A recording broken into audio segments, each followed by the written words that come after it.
Minha esposa me traiu com meu irmão, então eu mostrei o que ela perdeu. Meu nome é Henrique, tenho 34 anos, e até pouco tempo atrás eu acreditava que minha vida era perfeita. Tinha um emprego estável, uma casa simples, mas aconchegante, e uma esposa que eu acreditava ser o amor da minha vida, Larissa. E como se não bastasse, eu tinha um irmão mais novo, o Rafael, que eu sempre tratei como um filho. Desde criança, Rafael sempre foi o carismático da família. Bonito, extrovertido, cheio de amigos. Enquanto eu estudava e trabalhava para ajudar em casa, ele era o tipo que conquistava todo mundo com um sorriso. Mas eu nunca senti inveja. Pelo contrário, sempre fiz o possível para ajudá-lo. Quando Larissa e eu começamos a namorar, ele foi um dos primeiros a saber. Na época, ele ainda estava começando na faculdade, meio perdido na vida, e eu fazia questão de incluí-lo em tudo. Jantares, viagens, aniversários. Para mim, era importante que a mulher que eu amava se desse bem com meu irmão. E ela se deu.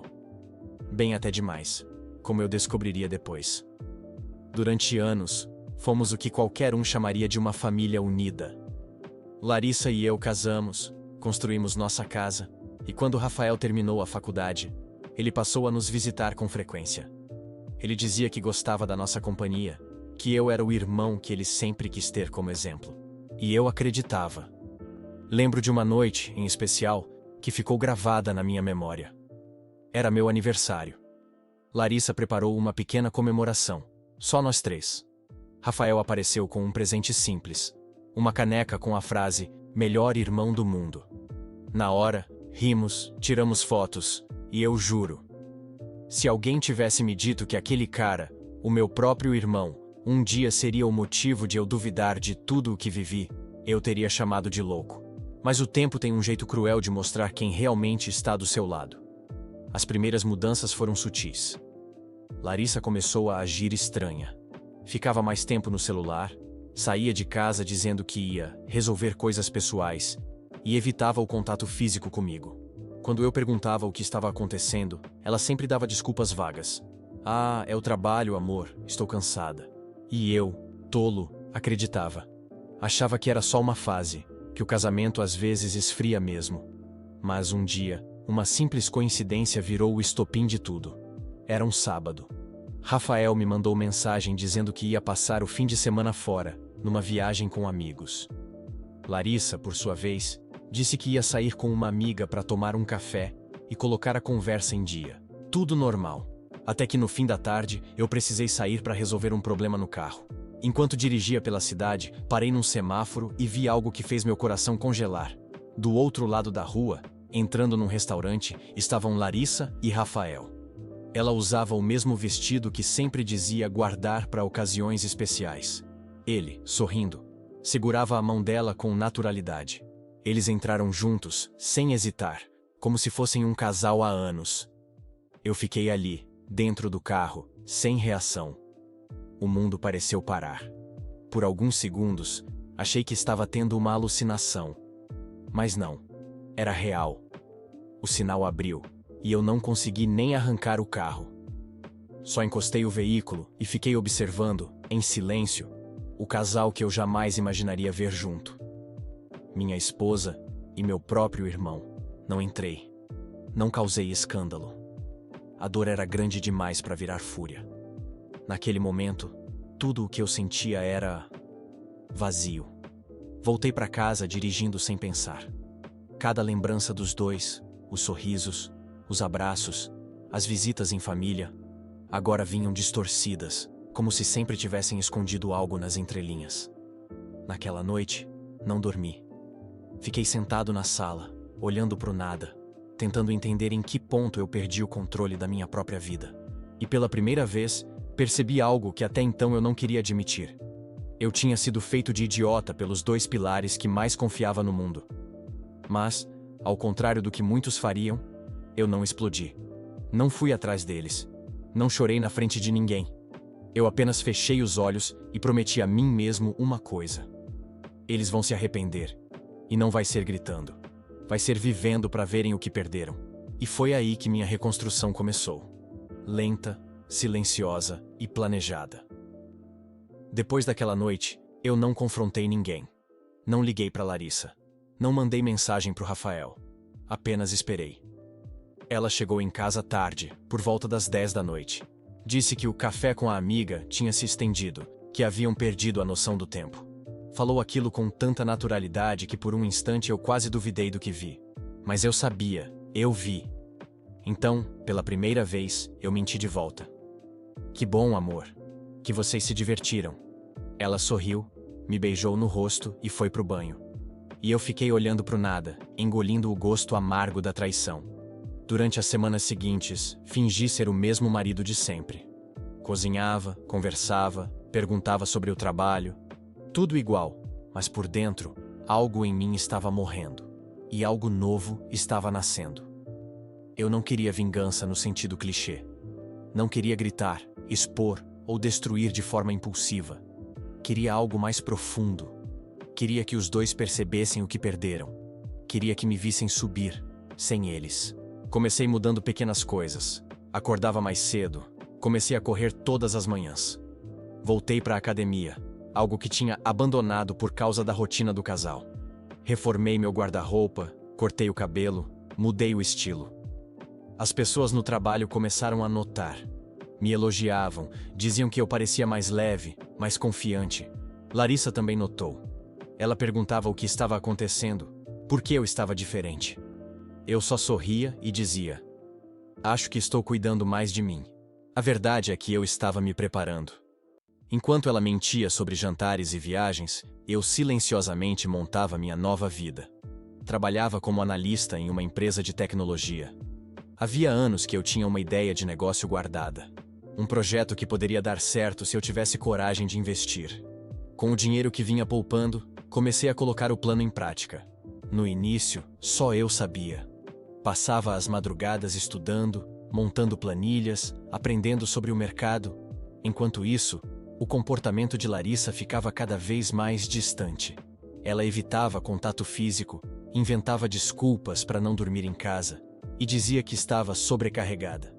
Até que um dia, por acaso, a máscara caiu. Ela estava no banho e o celular vibrou em cima da mesa. Era uma mensagem do Rafael. Na notificação, só aparecia uma prévia. Já estou com saudade, amor. Quando ele vai descobrir? Meu coração disparou. Eu sabia que não devia abrir, mas já não importava. Peguei o celular, desbloqueei e li a conversa inteira. Mensagens diárias, declarações, planos, até fotos. Eles se encontravam havia meses. E o pior, ela contava para ele coisas sobre mim, piadas, humilhações veladas. Rafael ria, debochava. Ele nunca vai suspeitar. É muito certinho. Queria te ter aqui comigo, e não ele. Um dia a gente vai poder ficar livre. Foi ali que eu senti o último pedaço do meu amor morrer. Mas não chorei, nem gritei. Fechei o celular, respirei fundo e tomei uma decisão. Eu não ia dizer nada. Ainda não. Eles queriam liberdade? Eles iam ter. No mês seguinte, pedi uma transferência dentro da empresa. Fui realocado para uma filial em outra cidade, uma oportunidade de crescimento que eu havia recusado anos antes por causa de Larissa. Agora, aceitei. Disse a ela que seria uma boa chance financeira, que eu iria primeiro para organizar as coisas, e depois ela poderia ir também. Ela fingiu empolgação, mas eu vi nos olhos dela o desconforto. Talvez porque a distância atrapalharia os encontros com o Rafael. No dia em que fiz as malas, ela me abraçou e disse: você é o homem mais incrível que eu conheço. Tenho sorte de ter você. Engoli em seco. Quase ri. Também tenho sorte, amor. Muita sorte. E parti. Na nova cidade, mergulhei de cabeça no trabalho e no meu projeto. Com o tempo, as coisas começaram a dar certo. O que era apenas uma ideia virou uma startup promissora. Fechei contratos, fiz networking, investi em mim. Comecei a ganhar bem, mais do que jamais imaginei. Enquanto isso, Larissa e eu mal conversávamos. Ela dizia que sentia minha falta, mas nunca quis me visitar. As ligações eram curtas, cheias de desculpas. Até que um dia, o inevitável aconteceu. Ela me mandou uma mensagem pedindo para conversar. Nos falamos por videochamada. Ela estava diferente, abatida, nervosa. Henrique, acho que a gente precisa de um tempo. Eu não sei mais o que sinto. Eu apenas balancei a cabeça. Tudo bem. Acho que você tem razão. Ela pareceu surpresa com a minha calma. Esperava drama, lágrimas, súplicas. Mas tudo o que teve foi silêncio. Então, é isso? É isso. Terminamos assim. Sem gritos, sem escândalos. Ela achava que estava me libertando, mas na verdade, eu é que estava libertando ela. Para cair sozinha. Meses se passaram. Minha empresa cresceu rapidamente e comecei a ser convidado para eventos, palestras, jantares corporativos. Um desses eventos mudou tudo. Era uma confraternização de negócios em um restaurante sofisticado da minha cidade natal. Eu fui como convidado de honra, representando minha empresa. Vestia um terno sob medida, confiante, renovado. No meio da noite, ouvi uma voz conhecida. Quando virei, meu coração bateu forte. Não de dor, mas de ironia. Era Larissa, e ao lado dela, Rafael. Ela parecia desconfortável, envergonhada. Ele, claramente abatido. Descobri depois que ele havia perdido o emprego e estava endividado. Quando me viram, o silêncio foi imediato. Larissa tentou sorrir. Henrique, quanto tempo! Eu apenas retribuí com serenidade. Pois é, tempo suficiente para muita coisa mudar. Um dos empresários ao meu lado interrompeu a cena. Henrique, precisamos de você para falar sobre o projeto. Rafael franziu o senho. Projeto? O empresário riu. Claro, ele é o dono da HN Systems, o cara que está revolucionando o setor. O rosto deles congelou. Larissa arregalou os olhos, Rafael ficou mudo. E eu? Apenas sorri. Prazer em revê-los. Espero que estejam bem. E segui adiante, deixando os dois ali, estáticos, engolindo o próprio arrependimento. Naquela noite, pela primeira vez, eu dormi em paz. Não precisei humilhar, nem gritar, nem me vingar de forma baixa. A vida se encarregou disso. Eles viram o que perderam, e eu finalmente percebi o que ganhei. Liberdade e respeito próprio. Depois daquela noite no restaurante, eu achei que tudo havia acabado de vez. Eu tinha mostrado, sem precisar dizer uma palavra, que não era mais o mesmo homem que eles traíram. Mas o destino, às vezes, gosta de testar a firmeza da gente. Cerca de 3 semanas depois do evento, recebi uma mensagem inesperada. Era de Larissa. Podemos conversar? Só quero te pedir 5 minutos. Por um instante, pensei em ignorar. Mas a curiosidade falou mais alto. Eu queria ver até onde ela teria coragem de ir. Respondi apenas. Ok, amanhã, às 19 horas, no café da esquina do antigo prédio onde morávamos. Ela demorou alguns minutos para responder, mas acabou aceitando. Naquela noite não consegui dormir. Não era saudade, era inquietação. Parte de mim queria entender o que ela buscava, e outra parte queria ver com os próprios olhos o arrependimento estampado no rosto dela. No dia seguinte cheguei antes da hora. O café estava quase vazio, um ambiente tranquilo, luz amarelada, cheiro de café fresco no ar. Sentei-me perto da janela e esperei. Ela chegou pontualmente. Quando a vi, quase não a reconheci. Aquela mulher segura que sempre se achava no controle, agora parecia quebrada. Olheiras, o cabelo descuidado, a expressão cansada. Mas ainda assim, quando nossos olhares se cruzaram, ela tentou sorrir. Oi, Henrique. Oi, Larissa. Silêncio. Por alguns segundos, o som do café passando na máquina foi o único ruído entre nós. Ela começou a falar com a voz trêmula. Eu sei que não tenho o direito de te pedir nada, mas eu precisava te ver. Precisava te dizer que eu me arrependi de tudo. Eu fiquei olhando, impassível. Ela continuou. Eu achei que o Rafael era diferente, sabe? Que ele me entendia. Mas ele só me usou. Quando as coisas apertaram, ele sumiu. Descobri que ele mentia pra mim o tempo todo. E agora ele tá mal. Parei ali mesmo. Mal? Ele perdeu o emprego, tá devendo, se meteu com gente errada. Eu tentei ajudar, mas ele me culpa por tudo. Interessante, respondi. Então ele te trata como você me tratou. Ela abaixou o olhar. Eu mereço ouvir isso. Eu só queria te pedir desculpa, Henrique. De verdade. Aquela frase que um dia eu sonhei em ouvir, agora não significava nada.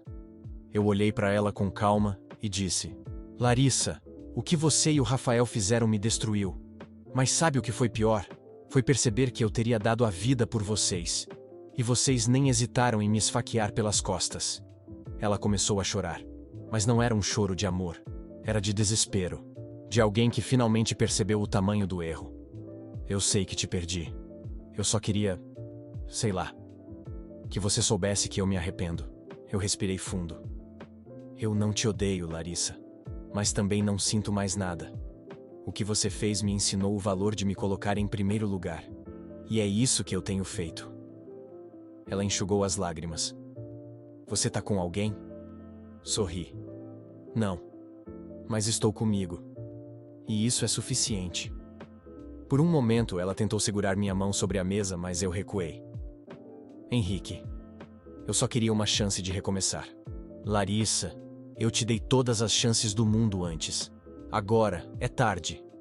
Levantei, deixei o dinheiro do café sobre a mesa e fui embora sem olhar para trás. Quando cheguei à porta, ouvi ela soluçar baixinho dizendo: eu perdi o melhor homem da minha vida. E ali, pela primeira vez desde tudo o que aconteceu, eu senti paz. Não satisfação, não vingança. Paz. Porque eu não precisei destruir ninguém para vencer. Bastou seguir em frente. Nos meses seguintes, a vida continuou. A empresa expandiu, abri uma filial fora do país e pela primeira vez comecei a viver, não apenas sobreviver. Um dia, por acaso, soube que Rafael havia sido preso por fraude. Nem fiquei surpreso. Quem vive enganando os outros, uma hora acaba enganando a si mesmo. Larissa, por sua vez, voltou a morar com os pais. Tentou emprego em vários lugares, mas nada dava certo. Vivia dizendo nas redes sociais que as pessoas mudam e que a vida dá voltas. E dá mesmo. Um ano depois daquele encontro no café, fui convidado para palestrar em um grande evento de empreendedorismo na cidade onde tudo começou. No palco, diante de centenas de pessoas, contei minha história. Não com nomes, mas com sentimentos. Falei sobre como às vezes a dor mais profunda pode ser o empurrão que faltava para a gente se reinventar. Quando o evento acabou, recebi várias mensagens, inclusive uma que me fez rir. Era dela. Te vi no evento. Você está incrível. Parabéns por tudo. Espero que esteja feliz. Eu só respondi com uma frase. Estou. E espero que um dia você também esteja. E deixei por isso mesmo. Hoje, quando olho para trás, vejo que a traição deles foi a pior e a melhor coisa que já me aconteceu. Pior, porque destruiu a ilusão que eu tinha de amor e lealdade. Melhor, porque me libertou para me tornar quem eu realmente sou. E se eu pudesse dizer algo para Larissa e Rafael, seria simples. Obrigado. Porque tentando me derrubar, vocês me ensinaram a voar. Essa foi só uma onda no mar de histórias reais. Inscreva-se, ative o sininho e continue navegando comigo, o Capitão Reddit.